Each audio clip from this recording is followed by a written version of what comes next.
बहुत पुरानी बात है। एक जंगल में एक गुरुकुल था जिसमें बहुत सारे बच्चे पढ़ने आते थे। एक बात की बात है, गुरुजी सभी विद्यार्थियों को पढ़ा रहे थे, मगर एक विद्यार्थी ऐसा था जिसे बार बार समझाने पर भी समझ में नहीं आ रहा था।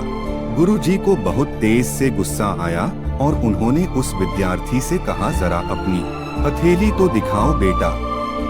विद्यार्थी ने हथेली गुरुजी के आगे कर दी। हथेली देखकर गुरुजी बोले, बेटा तुम घर चले जाओ, आश्रम में रहकर अपना समय व्यर्थ मत करो, तुम्हारे भाग्य में विद्या नहीं है। शिष्य ने पूछा, क्यों गुरुजी?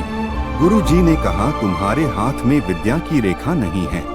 गुरुजी ने एक होशियार विद्यार्थी की हथेली उसे दिखाते हुए कहा, यह देखो, ये है विद्या की रेखा, यह तुम्हारे हाथ में नहीं है, इसलिए तुम समय नष्ट ना करो और घर चले जाओ और वहाँ अपना कोई और काम देखो।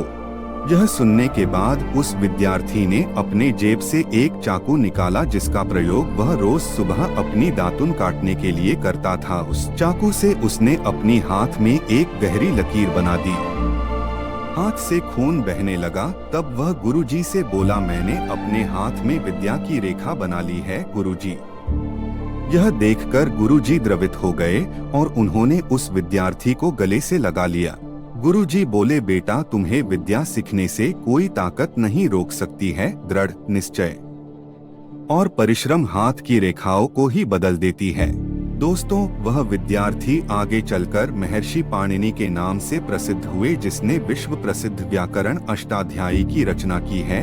इतनी सदियां बीत जाने के बाद भी आज 2700 वर्षों बाद भी विश्व की किसी भी भाषा में ऐसा उत्कृष्ट और पूर्ण व्याख्या का ग्रंथ अब तक नहीं बना। तो दोस्तों, इस कहानी की शिक्षा ये है कि लोग चाहे जो भी बोले, हम हर एक को गलत साबित करते हुए अपनी लगन और कठिन परिश्रम के दम पर जो चाहे वो सब कुछ हासिल कर सकते हैं।